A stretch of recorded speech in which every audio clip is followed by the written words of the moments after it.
Good evening, ladies and gentlemen, and welcome to our program tonight on VATV. Thank you so much for watching us. VATV is broadcasted live every Wednesday at 7 p.m. The first half of the program is going to be conducted in Vietnamese, and the second half is going to be in English.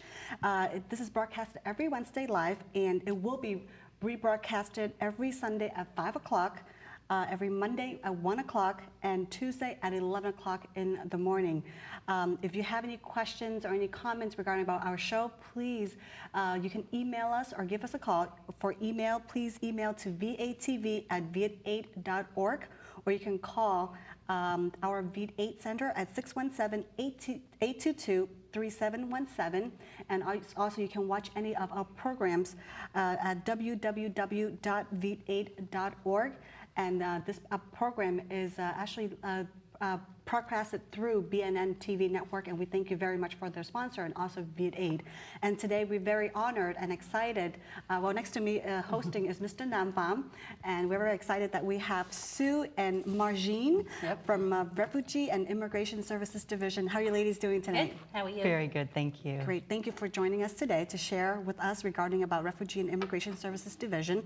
If I can start out with Sue first, exactly, just tell the audience briefly about yourself and what you do at the Refugee and Immigration Service Division. Okay, I do marketing for both programs, but right now I've been concentrating on interpreter services. So I help market to get new customers, and then I also recruit interpreters. So we have 80 languages, over 200 interpreters, and they work in different disciplines: health, legal, social service agencies, and we cover the entire state. It's a part of Catholic Charities. Yes. Yes, it is. Yep. So this is just one program. So Refugee Immigration Services has 3 prongs. So one's refugee resettlement, the second one is immigration legal help, and then community interpreter services. Most people may not be very familiar with Catholic Charities. They may think it's a church. Yeah. Right, yes, and that's very true. Yeah, but as a former Vietnamese refugees, we look at Catholic Charity with great appreciation and thanks. Well, thank you. Because I think Catholic Charities has helped not only Vietnamese refugees, but Russian refugees, Afghanistan refugees, Ethiopian refugees, any kind of refugee that you can imagine over the past many years. Exactly, and so the Refugee and Immigration Division, which is the part that has the refugee resettlement program that really was built up by our work with the Vietnamese people. And I'm very proud to say that one of our most honored and valued Vietnamese staff persons is still with us after 25 years. Wonderful. And she is now serving the Vietnamese community as a accredited legal representative, helping people to get citizenship, to bring their relatives over from Vietnam. So she's got a direct line to the embassy and tries to get people over as fast as humanly possible, which is a difficulty. And you know, Nam, to get to your point about Catholic Charities, yes, we're not a church. We are affiliated with the Catholic Church, but we're a completely separate social service agency with 501c3 status. And we are a nonprofit, which means that majority of our services are free and open for anybody, regardless of where they come from, what is their race, religion, creed. We don't ask. We ask you, what do you need? Do you need food today? Yeah. Do you need help with an English class? Do you need help with talking to your landlord about your problems? That's what we do at Catholic Charities. Excellent. And Marjean, what exactly is your role? So as the director of the Refugee and Immigration Division, I oversee the 3 programs that my colleague Sue alluded to. So refugee resettlement, which we have been doing since refugees started to arrive to the U.S., even well back into the 40s as refugees were fleeing the atrocities of World War II.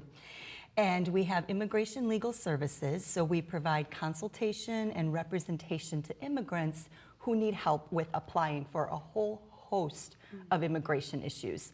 I would like to insert at this point that our legal services are very important to the immigrant community in terms of combating fraud or people who are trying to take advantage of immigrants by charging them large sums of money to file a claim for citizenship or a claim for asylum or to bring their relatives. And we want to be that alternative, an affordable alternative to people who are trying to take advantage of our immigrant communities. And we find it every day. Every day people being taken advantage of.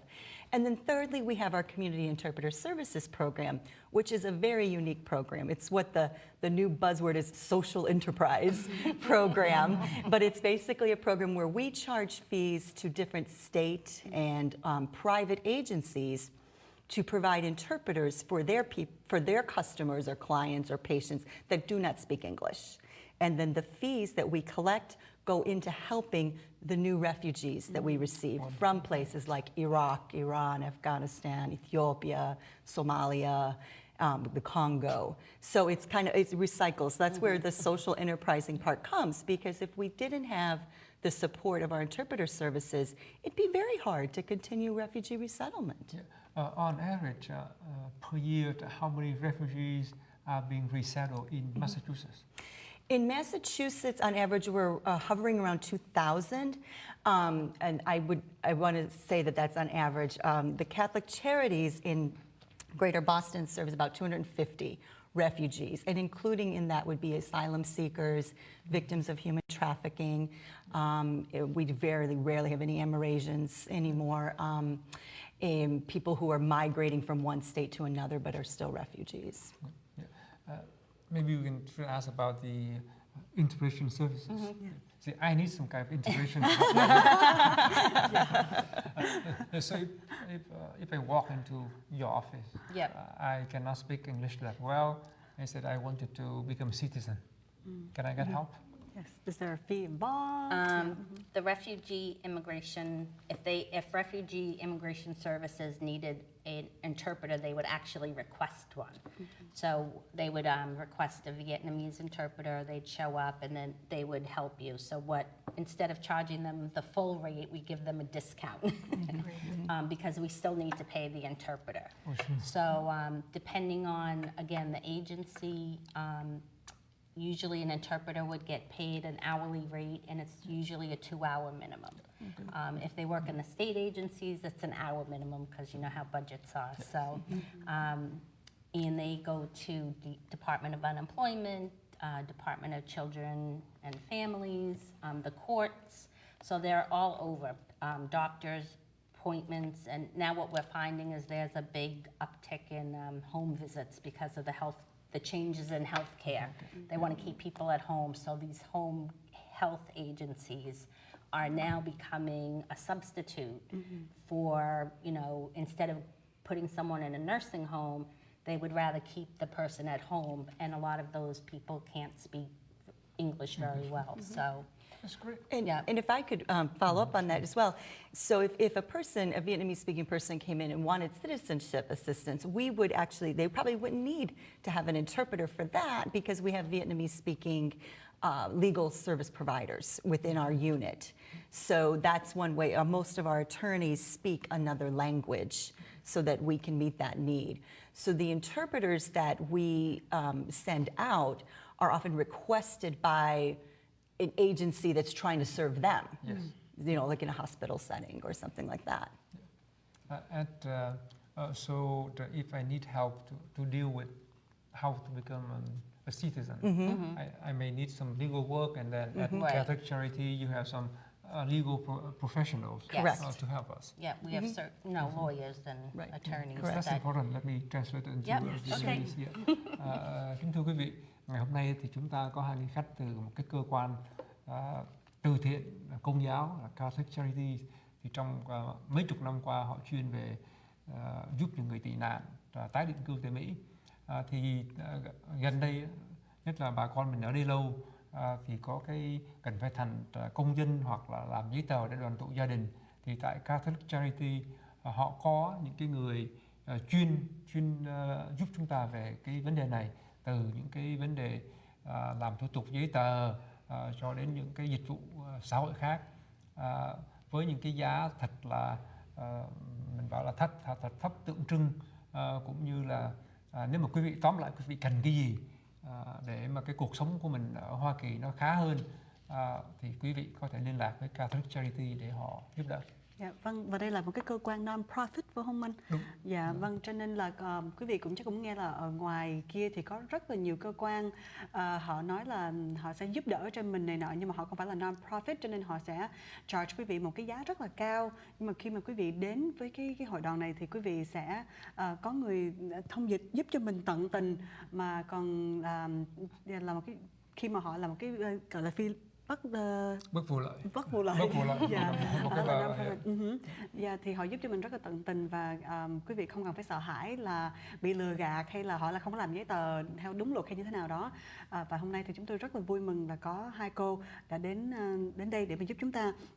We hear a lot about immigration in the news lately. Yes. What is the fact? What is the myth behind that? Sure. Yeah, regarding that. Sure. Well, actually, immigration reform is something that Catholic Charities and the entire Catholic community and church in the U.S. is very dedicated to. We are seeking comprehensive reform that is fair, just, and humane. The important message for the community is there's no change yet. Everything is still the same, no matter what. I don't know if you choose to believe me, but I please, believe please do, because there's nothing that has changed yet.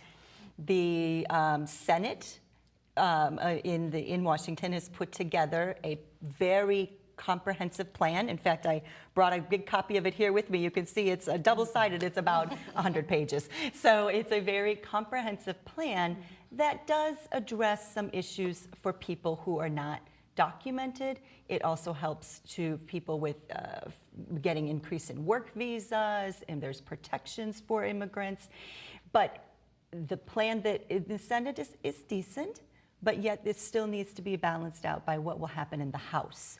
And so right now in Congress, because of all the other concerns in the country, immigration reform is a little bit slower moving than we would like. But it is important that the community, and the Vietnamese community, as you likely know, have a high rate of citizenship. You're very, and that's excellent. And so we need the Vietnamese community who are voters, and even those who aren't voters, to call up their representatives, their senators, and encourage them to work on immigration reform that is fair and just. But the important takeaway is nothing has changed yet. So please, if a lawyer comes to you, if a lawyer comes to you and says, you know, if you give me $5,000, I can get you in the line for when the reform comes, and you'll be having a fast path, that is false. And that's actually happening already, unfortunately. If a lawyer came to tell me that, I will tell them what? Get lost. Exactly. Get lost would be excellent. I'm not giving you a especially penny. in your organization, Right. you deal with a lot of Vietnamese, and it's a good way to spread the word. We do that. Right, and you know, the U.S. Citizenship and Immigration Service has actually put out a very good public free publications about preventing fraud, and it is available on their website in the Vietnamese language, and I'd be happy to give you that information if you don't already have it, because it's excellent information to get out to the community that there's nothing that has changed yet, unfortunately. I think that's wonderful information. So we know that nothing changed. Right. Right, Yeah, right. The name of the organization called Catholic Charities. Do we need to be a Catholic to receive help? I wouldn't be able to tell you who is Catholic that we work with, or who is Catholic that works for us. We don't ask our employees, we don't ask our clients.